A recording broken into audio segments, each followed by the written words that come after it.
2012 से दे रहा हूँ और 12 से देने में मैं लगातार इंटरव्यू भी दे रहा हूँ। मैंने कभी करंट पढ़ना नहीं छोड़ा। वही एक महत्वपूर्ण कारण रहा कि मेरा प्रीलिम्स कभी नहीं रुका। मेरी गणित थी बहुत खराब, इतनी खराब थी कि ये लगता था कि गणित बर्बाद हो जाएंगे। जैसे लास्ट टाइम है तो वो फेसबुक इंस्टाग्राम नहीं। हेलो सर, इंटरव्यू कैसा रहा? हाँ, बढ़िया हुआ है। सर आपका नाम हो, थोड़ा अपने एजुकेशनल बैकग्राउंड। अपूर्व शुक्ला नाम है मेरा। इसको पकड़ लूँ क्या? आप पकड़े रहेंगे? हाँ, अपूर्व शुक्ला नाम है। और मैंने MSc जूलॉजी किया है, B.Ed भी किया है, टीचर भी रहा मैं। और इस समय मैं CTO के पद पे कानपुर में हूँ, कमर्शियल टैक्स ऑफिसर। PCS 2015 में सिलेक्शन हुआ था। इसके लिए सर कौन सा अटेम्प्ट था आपका इस बार? मैं 2012 से दे रहा हूँ और 12 से देने में मैं लगातार इंटरव्यू भी दे रहा हूँ, लगातार। तो पहला सिलेक्शन आपका कब हुआ था? 15 में। 15 में। हाँ। तो उसके बाद से मतलब पहला सिलेक्शन ही हुआ था? उसके बाद ही उसके बाद 2016 में नायब तहसीलदार मिला तो ज्वाइन किया नहीं, NOC नहीं मिली थी तब तक विभाग से। उसके आगे का क्या प्रोग्राम? और 17-18 इंटरव्यू दिया, 19-20 मेंस नहीं दिया, छोड़ दिया, मतलब प्रीलिम्स हुआ था। 21 दिया, वहाँ इंटरव्यू कॉल नहीं हुई। 22 में इस बार फिर कॉल हुई है। 22 में। हाँ। तो इसके पहले आप कहाँ पर अभी कार्यरत हैं सर? कानपुर में वाणिज्य कर अधिकारी के पद पर। तो आप जॉब पे रहते हुए किस तरीके से अपना टाइम मैनेज करते थे पढ़ाई के लिए? किस तरीके टाइम मिल जाता है हमारे विभाग में। 5 बजे के बाद बहुत बवाल है नहीं, अच्छा विभाग है, तो 5 बजे के बाद अपना पढ़ लेते हैं और वही काम आता है। असल में शुरुआती पढ़ाई काम आती है। अब तो क्या है कि थोड़ा थोड़ा रिवीजन करते चलो, प्रीलिम्स हो जाता है। शुरुआत में आपने अपनी पढ़ाई किस तरीके से? यहाँ इलाहाबाद ही रहता था शुरू में, तो जो वाणी प्रकाशन की किताबें आती हैं वो बहुत महत्वपूर्ण है यूपी के PCS के लिए। एक बार आदमी कायदे से अगर 1-2 रीडिंग उसकी लगा ले, नोट्स बना ले, तो प्रीलिम्स रुकता नहीं है। परीक्षा वाणी या फिर वाणी? वही परीक्षा वाणी करके, जो बौद्धिक प्रकाशन करके आता है। तो इसके अलावा सर अभी आप इंटरव्यू देख के आ रहे हैं इस बार का, तो हाँ। क्या क्वेश्चंस वगैरह आपसे पूछेंगे उसके बारे में? मुझसे पूछा, हिंदी साहित्य ही शुरू कर दिया उन्होंने कि आपने। ऑप्शनल था? हाँ, ऑप्शनल था। और पूछा एक तो यही कि जो ढोल गवार शूद्र पशु नारी का विवाद है उस पर आप क्या सोचते हैं, गलत लिखा कि सही लिखा, क्या स्थिति है, उस पर बताना था। दूसरा, टैक्सेशन पे बहुत सवाल पूछे हैं कि सारे टैक्स को मिला के एक कर दें, GST में 5 स्लैब्स हैं, एक ही कर दें।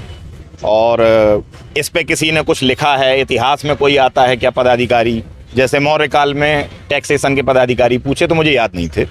लेकिन हाँ, बाकी पूछा कि कोई इस पे ग्रंथ है अर्थशास्त्र के बारे में, उसमें थोड़ा बहुत। जूलॉजी मेरा विषय है तो जूलॉजी की ज़रूरत क्या है आज के ज़माने में। अब MSc तक पढ़ते चले गए तो क्यों जूलॉजी चाहिए था। तो इस तरीके से बातें। और फिर ये कि आप जो अपने विभाग में कर रहे हैं इसका उपयोग क्या करेंगे अगर आपको SDM बना दिया जाए, तो आप अपने कुछ क्षमताएं बताइए जो आपने यहाँ से प्राप्त किया हो। ये सवाल तो थे। इसके अलावा कुछ सिचुएशन वगैरह दी गई थी आपको? न, बस यही सवाल थे, सीधे सवालों का। और लास्ट में कह रहे थे कि नज़र जरूरी है कि नज़रिया, तो मैंने कहा कि नज़रिया जरूरी है। तो कह रहे हैं कि फिर नज़र नहीं जरूरी। हमने कहा नहीं सर, बिना नज़र के नज़रिया नहीं होता, लेकिन जरूरी नज़रिया है। बोले आप SDM बन जाएंगे तो नज़रिए से चलेंगे। मैंने कहा सर दोनों चीज़ें। और बस इसके बाद थैंक यू जा सकते हैं। ये सर जैसे कि कई बार क्या होता है कि मान लीजिए हम लोग तैयारी करते हैं इंटरव्यू के लिए, कहीं ना कहीं मतलब दिमाग में रहता है हम लोग हाँ। की लास्ट फेज हम लोग का इंटरव्यू होने रहता है। हाँ, हाँ। तो आप तो मतलब कई बार इंटरव्यू दिए हैं। हाँ, तो कई आप बार। इंटरव्यू के लिए मतलब कोई गाइडेंस देना चाहे जो छात्र अभी स्टार्टिंग से ही तैयारी अपना स्टार्ट करें? इंटरव्यू के लिए गाइडेंस है, जैसे मैं हर महीने, मैंने कभी करंट पढ़ना नहीं छोड़ा। वही एक महत्वपूर्ण कारण रहा कि मेरा प्रीलिम्स कभी नहीं रुका। मतलब चाहे जो स्थिति हो, मुझे ये ना हो कि मुझे अब देना है। जैसे सिलेक्शन हो गया तो कई बार लगता अब क्या देना, लेकिन क्रॉनिकल पढ़ना, घटना चक्र पढ़ना, ये सब कभी बंद नहीं किया। तो करंट अफेयर्स आपके जब तैयार होते रहते हैं तो इंटरव्यू का सारा डर वहीं होता है। सब्जेक्ट के बारे में आप कुछ ना कुछ बोल ही लेंगे अपनी।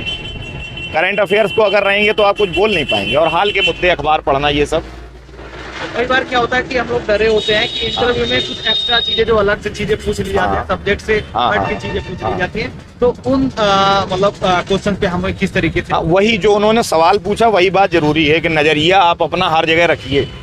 जो चल रहा है उसमें अपने मन से सोच लीजिएगा। अगर ये बात हमसे पूछ ली गई होती, कई होता है, मान लो कोई नेता कुछ बोल रहे हैं, मुख्यमंत्री बोल रहे हैं, तो वही बात आपसे पूछ ली गई होती तो आप क्या कहते। ये करते चलिए, इंटरव्यू तैयार। मतलब साथ साथ हम लोग तैयारी करें तो उसके साथ साथ ही हम लोग डेवलप करते हैं। बाकी अगर मेंस वेंस ठीक से पढ़ा रहता है तो इंटरव्यू में माहौल अच्छा रहता है। लगता है कि दबा रहे हैं, लेकिन वो सब आपका प्रेशर देखने के लिए बहुत। सर अभी जैसे कि प्रीलिम्स का एग्जाम होने वाला है, 14 मई को एग्जाम है। बहुत ज्यादा टाइम नहीं बचा, लगभग 50 या वही 1.5 महीने मान लीजिए। हाँ, तो छात्र अभी तैयारी कर रहे हैं, मान लीजिए 2023 का प्रीलिम्स का एग्जाम देने वाले हैं, तो उनके लिए आपका क्या सजेशन, क्योंकि लगातार आप कंटिन्यू जो है प्रीलिम्स का एग्जाम पास करते हुए आ रहे हैं। तो इस समय मैं यही कहूंगा कि अब तो बस करंट अफेयर्स पढ़ लें। अगर अपने नोट्स बनाया हुआ है आदमी तो उसको तो रिवीजन करे, और नहीं तो करंट अफेयर्स कायदे से देखो। कोई ना कोई चीज, क्योंकि आप सवालों की प्रकृति बदल गई है, तो पूर्वावलोकन अकेले के भरोसे नहीं रह सकते। तो जो आपका कमजोर हिस्सा हो, ये लगता होगा हम अक्सर इकोनॉमी में गलत कर जाते हैं, तो उसको साथ लेके चलिए। जो मजबूत है उसको थोड़ा बहुत अगर किनारे भी रखेंगे, लेकिन पढ़ना पूरा है।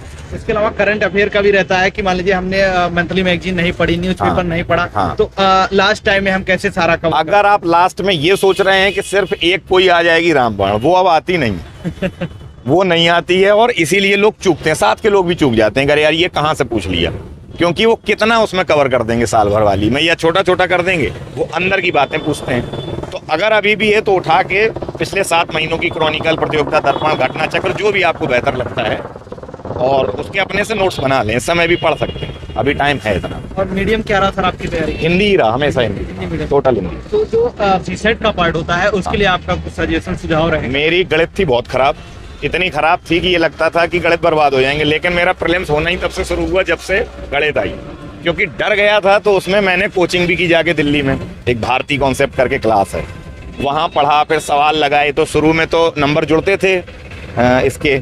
अच्छा, हिंदी ठीक थी, तो हिंदी के जैसे 25 क्वेश्चन आ जाते हैं, कवर हो जाता था। सरल इंग्लिश भी आती थी। तो यूपी का सीसेट बहुत कठिन नहीं था, अब कठिन होते जा रहा है जब से वो क्वेश्चन बढ़ा दिए इंटरपर्सनल स्किल वाले। तो वो थोड़ा कम्युनिकेशन से संबंधित होते हैं। एक कम्युनिकेशन का चैप्टर है लोक प्रशासन में, BL फड़िया की किताब में, उसको उठा के देख लें, कहीं और से भी देख लें इंटरनेट से, तो उन क्वेश्चन के सही होने की संभावना बन जाएगी। बाकी गणित, रीजनिंग अपना देखते रहें, सवाल कठिन होते जा रहे हैं। और सर यूपी के जो प्रीलिम्स का एग्जाम होता है, यहाँ पर यूपी से रिलेटेड बहुत सारा क्वेश्चन पूछा जाता है। हो सकता है इस बार वेटेज और बढ़ जाए, क्योंकि बढ़ेगा, क्योंकि हाँ सब्जेक्ट भी हट गए हैं। तो उसके लिए आपका क्या सजेशन रहेगा, कहाँ से तैयारी कर सकते हैं? वो उनकी किताब ठीक है, बाकी इंटरनेट का आप सहारा लें। वाणी प्रकाशन की किताब जो है उसमें काफी कुछ है, जो एक मोटी सी आती है वही बौद्धिक प्रकाशन की, लेकिन फिर भी इंटरनेट का सहारा इस समय यूपी के लिए लेते रहें। बहुत कुछ बदल रहा है, जब से नई सरकार आई है तो रोज किसी न किसी क्षेत्र में काम हो रहा है, वहाँ आप नज़र रखें। वो उत्तर प्रदेश में जैसे सवाल बनने वाले हैं, चाहे बजट हो, मतलब थोड़ा नए एरिया, ट्रेडिशनल नहीं। अब वो कौन सा नृत्य कहाँ है और कौन सी कहाँ की भाषा है, ये सब बंद कर दिया पूछना।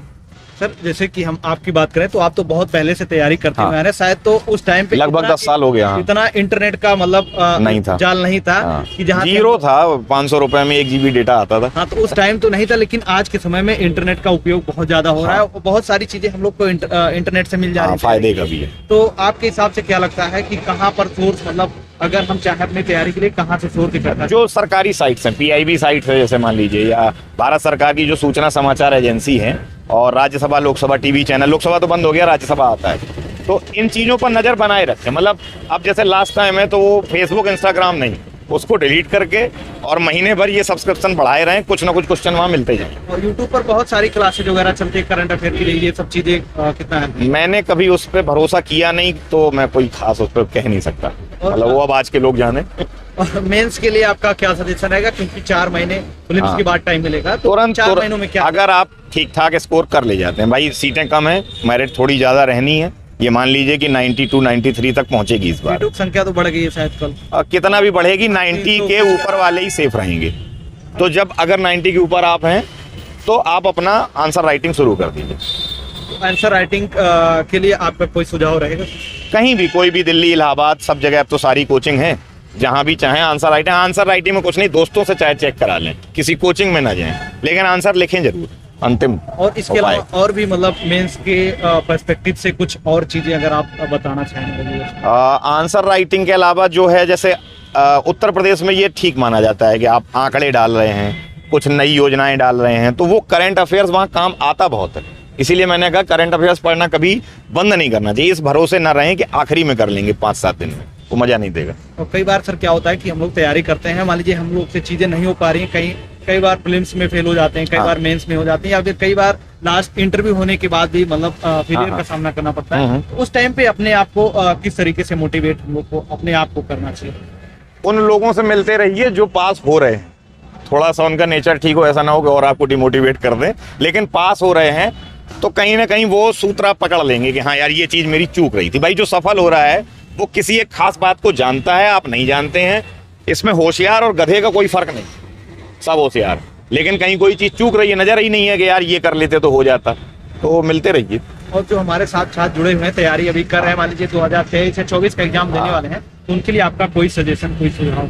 सजेशन यही है कि किताब को 2 बार 3 बार 4 बार किसी भी किताब को अपना एक जो अच्छी पुस्तकों की सूची है उसको पढ़ डालें और उत्तर प्रदेश का एग्जाम सब पास हों। और कोचिंग करना आज के टाइम पे कितना जरूरी है?